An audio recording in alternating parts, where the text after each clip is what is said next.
deux qui sont là-dedans.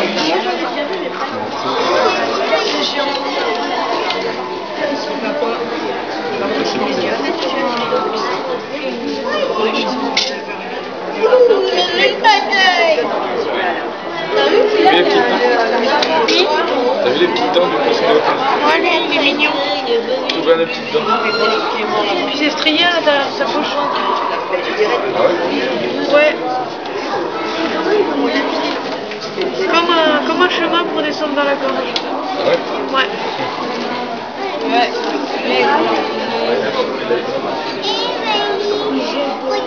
Ah, c'est dur, je pense.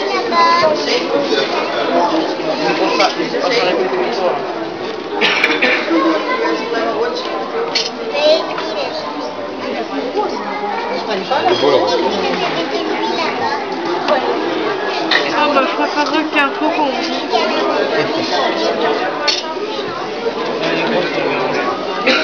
Les petits ils sont jolis. Les petits ils sont super jolis. C'est presque des petits dauphins. Faut confondre.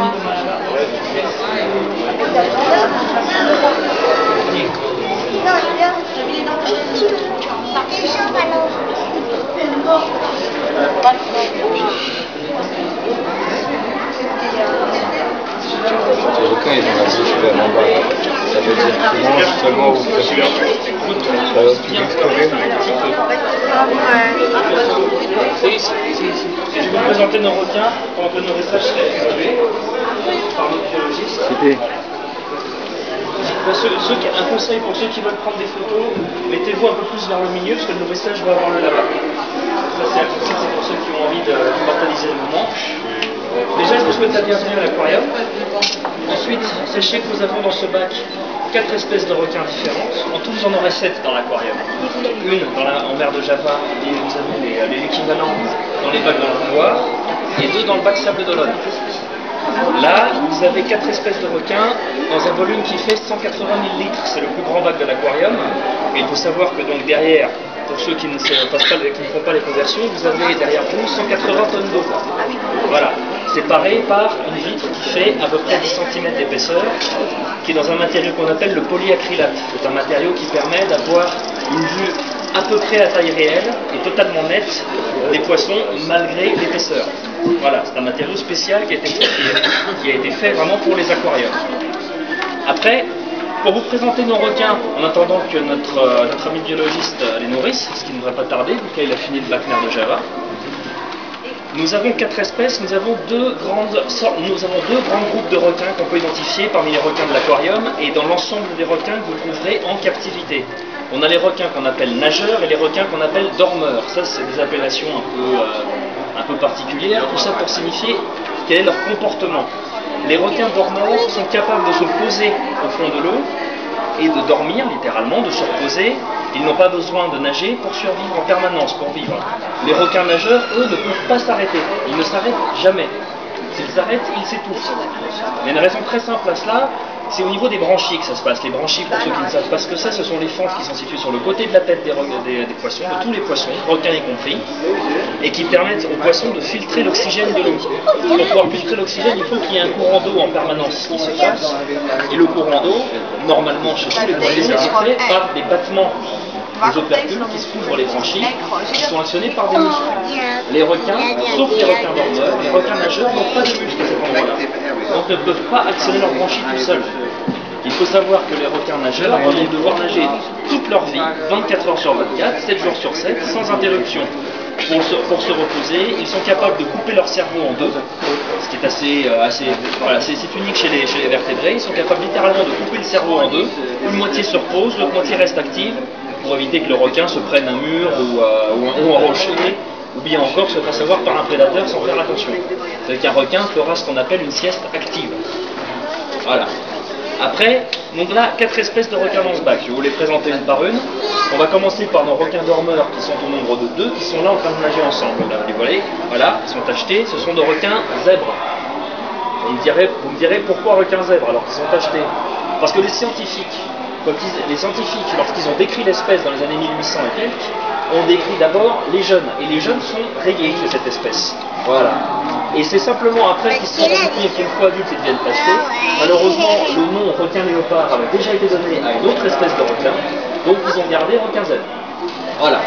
Ça, c'est un requin dormeur, entre guillemets, donc vous pourrez très bien le voir poser au fond de l'eau, ça ne lui posera aucun problème. Nous avons deux mâles, et après comment on les reconnaît. Ensuite, par ordre de taille, on va passer au requin nageur. On commence par celui qui a la tache noire sur les nageoires. On appelle, très original, requin pointe noire. Bon, vous aurez tous compris pourquoi. Le requin pointe noire peut atteindre 1,50 m à 1,80 m de longueur. C'est un requin qui n'est pas considéré comme étant dangereux pour l'homme, il n'est absolument pas agressif, il a même peur de l'homme, comme de nombreuses espèces de requins. Et c'est le requin que vous verrez le plus souvent en aquarium parmi les requins nageurs. C'est également le requin que vous verrez le plus souvent dans les lieux touristiques lorsqu'il... Ah, voilà, et voilà. Au passage, ça vous montre la vitesse à laquelle ils sont capables de nager quand il y a un petit changement. Voilà. Et surtout, ils ont surtout eu peur. Voilà. Ce sont des animaux qui sont tous peureux. Je tiens à le dire. Allez. Voilà. C'est des animaux qui sont peureux, je tiens quand même à le préciser. Je ne sais pas par qui il va nourrir, je pense que à mon avis ça va commencer par le taureau parce que c'est lui qui, en général c'est lui qui est un peu, qui a tendance à vouloir manger en premier, c'est comme le patron du bac. Bon, je poursuis par nos requins pointe noire, c'est le requin que vous trouverez le plus souvent lorsque vous avez des présentations nager avec les requins, l'île Maurice, Réunion et tout ça, ce sont ces requins-là. Ce sont des requins qui ne sont pas agressifs envers l'homme et qui considéreront plus souvent l'homme comme un prédateur ou comme une gêne que comme une proie. J'en profite pour vous dire quand même qu'aucun requin ne considère l'homme comme une proie. Voilà, c'est vrai. Je vous expliquerai pourquoi après. Ensuite, par ordre croissant de taille, le requin gris qui passe devant vous là, le voilà. Ça c'est une femelle. On a une seule femelle ici dans ce bac. Le requin gris a été reproduit récemment en captivité par le Marineland d'Antibes, qui a été le premier parc au monde à obtenir des naissances. Donc c'est une espèce assez nouvelle en aquarium. Là, vous en avez une jeune femelle encore. Adulte, ça peut dépasser les 2 mètres, ça peut faire presque 3 mètres de longueur. Tenez, voilà, ça commence. Ça, c'est pour les petits. Ah, ce sont des gambas. Pardon ? Ça, ils sont bien On est tout dedans, oui, oui. Ça donne envie d'être. Ça, c'est un peu plus avec leur quintaureau, ça. Voilà. Ouais, ça commence par les gambas. Pour l'instant, ils ne sont pas encore prêts. Ça va probablement aller au fond pour l'air 15 heures. Vous allez voir. Dès que ça va arriver au fond, ils vont probablement aller les manger. En attendant, pour l'instant, vous voyez, ils sont peureux. Hein. Ils viennent pas encore... Voilà, et vous voyez, ils viennent pas manger comme ça. Hein. Un requin est peureux, ça prend son temps, ça regarde. C'est pas un prédateur sanguinaire qui attaque tout ce qui bouge comme ça. Voilà. Ensuite, je vous présente le géant du bac qui est là-haut, qui est en train d'attendre son filet. Ça, c'est la dorade qui lui est réservée. Regardez, normalement, vous allez la manger. Là, il arrive, il va arriver, voilà. Ça va être pour lui. Voilà. Voilà. Alors, comme ça peut paraître violent, il faut quand même savoir qu'un poisson est un animal qui est très glissant, qui est visqueux, voilà. La meilleure façon pour le capturer, c'est de faire vite, parce que sinon le poisson est capable de s'échapper. Bon là, lui, il n'est pas au courant que le poisson est mort. Hein. Mais simplement, je vous préviens quand même, pour ceux qui ont déjà essayé d'attraper un poisson dans leurs mains, un poisson vivant, imaginez ce que c'est quand vous n'avez que votre bouche pour l'attraper. Pas facile. Voilà. Donc, adaptation pour pouvoir l'attraper, grandes dents nombreuses aussi, et surtout des dents capables d'être remplacées immédiatement lorsqu'elles sont usées. C'est pour ça que vous voyez plusieurs rangées de dents dans la bouche du requin. C'est pas pour paraître plus effrayant, c'est juste pour remplacer les dents qui tombent. Parce que qui dit dents manquantes dit possibilité que le poisson s'échappe. Voilà. Après, le requin que vous voyez, alors, le requin taureau que vous voyez là peut atteindre dans les 4 mètres à l'âge adulte. Lui ne grandira pas plus, il a à peu près 10 ans. Et il faut savoir que ces requins-là sont avant tout des mangeurs de requins. Ils mangent principalement des petites espèces de requins, des requins qui sont malades ou des requins qui sont âgés, qui ne pourront pas se défendre. Après, vous choisirez l'excuse que vous voulez, soit il est trop gros, soit il est trop petit, soit sur les autres qui sont trop gros pour lui, mais il ne mangera personne dans le bac. Ça n'empêche pas de mettre un coup de dent sur un requin de temps en temps lorsqu'il veut manger. Il y en a un qui a été victime il n'y a pas longtemps. Là. Voilà. Après, il cicatrisera très bien, ne vous inquiétez pas pour ça. Ne vous inquiétez pas pour lui, il se portera comme un chat. Alors, on va en profiter pendant qu'il mange pour vous expliquer comment est fait un requin. C'est important de savoir. Premièrement, le requin, que vous sachiez, le requin n'a pas de squelette en tant que tel. Le requin n'a pas d'os. Le requin est fait de cartilage. Le squelette du requin est cartilagineux. Et ça, c'est quelque chose qu'il partage avec les raies. Les requins et les raies sont des poissons cartilagineux. C'est-à-dire que vous pouvez les plier, les tordre dans tous les sens, ils ne se casseront pas. Voilà, pour résumer. Bon, pas trop quand même non plus. Hein. Ensuite, il faut savoir que la peau du requin est extrêmement rugueuse. La peau du requin est très désagréable au toucher. Vous avez l'impression de toucher du papier de verre quand vous touchez un requin. C'est vraiment désagréable. Et ça, c'est pour faciliter le passage de l'eau le long des flancs. Ils ont déjà une ligne assez aérodynamique. Le fait que la peau soit très rugueuse présente de nombreuses canures qui permettent à l'eau de passer beaucoup plus rapidement. Et ça leur offre la vitesse que vous avez pu voir. En un coup de nageoire, ils sont au fond du bac. Voilà. Donc imaginez dans la nature, quand ça leur arrive de temps en temps de poursuivre une proie. Ensuite, que mange un requin et comment fait-il pour le manger? On a vu, ça mange du poisson. Comme vous pouvez voir, les poissons qu'on leur donne sont des poissons morts. On ne leur donne pas de vivants. Et il faut savoir que le requin dans la nature sont exactement comme ça. Les requins dans la nature vont se nourrir prioritairement de poissons qui sont en fin de vie, morts ou malades. Parce que les requins sont à peu près comme nous, ils sont potentiellement très fainéants. Ils n'ont pas envie de se déplacer pour rien, ils n'ont pas envie d'attraper quelque chose qui va nager à toute vitesse, donc ils peuvent attraper quelque chose qui ne nage pas du tout, quand ils sont morts, ou qui nagera très doucement, quand ils sont blessés. Proie facile. Comment est-ce qu'ils les reconnaissent, ces proies? Comment est-ce qu'ils les repèrent? Deux façons. Il faut savoir que le requin a très mauvaise vue. Le requin, en général, c'est assez mieux. Vous avez vu, le requin taureau s'est approché doucement, et c'est que seulement quand il était au ras du truc, il a bien vu que c'était un poisson, il a tapé dedans. Sinon, il prend son temps, et il passe au problème. Vous voyez qu'il passe là. Le requin taureau, enfin tous les requins sont myopes. Il faut savoir que les requins vont repérer leur proie de deux façons. Première façon, par l'odorat. Les requins sont capables de sentir quelques gouttes de sang dissoutes dans l'océan à plusieurs mètres. Et ça a une raison, parce que qu'est-ce qui va saigner dans l'océan à la base? C'est pas un poisson, c'est pas un animal en bonne santé qui va saigner. Un animal qui saigne, c'est soit un animal blessé, soit un animal malade. Donc, une proie facile. Donc, le requin va être attiré par ça. Parce que qui dit sang, dit proie facile. Ensuite, deuxième chose, les requins ont un système de repérage qui est unique, qui sont faits à partir de ce qu'on appelle les ampoules de Lorenzini. Alors ça, c'est un nom un petit peu scientifique, un peu barbare. En gros, ça signifie, on ne peut pas les voir, mais elles sont sur le museau du requin.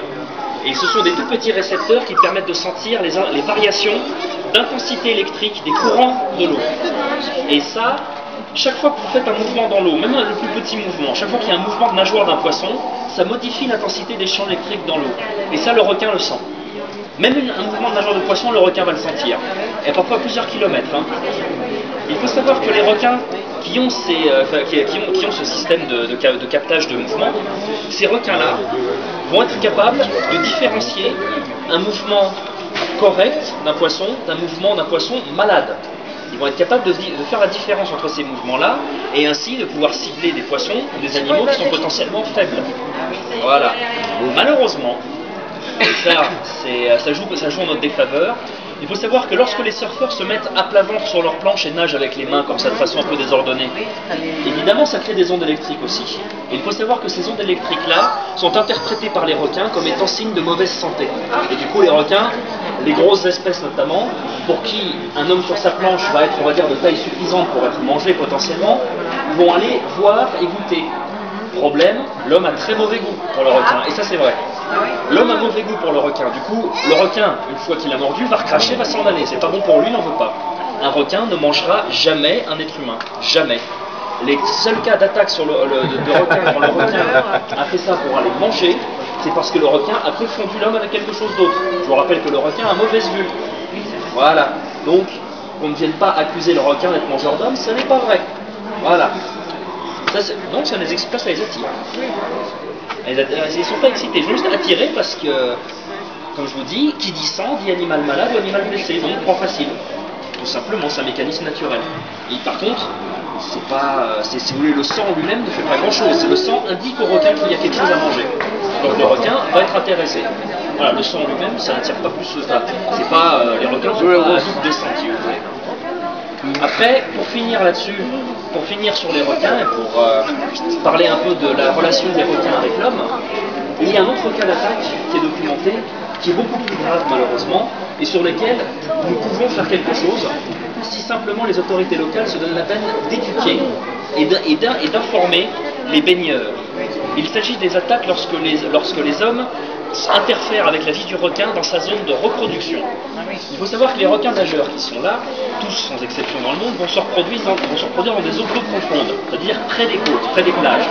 Et il y a une raison très simple pour ça, c'est que c'est le seul endroit où l'eau est suffisamment riche en oxygène, suffisamment brassée, pour obtenir un courant suffisamment fort pour alimenter les branchies du requin pendant qu'il stoppe pour quelques secondes pour l'accouplement. Voilà, ils ne peuvent pas faire autrement.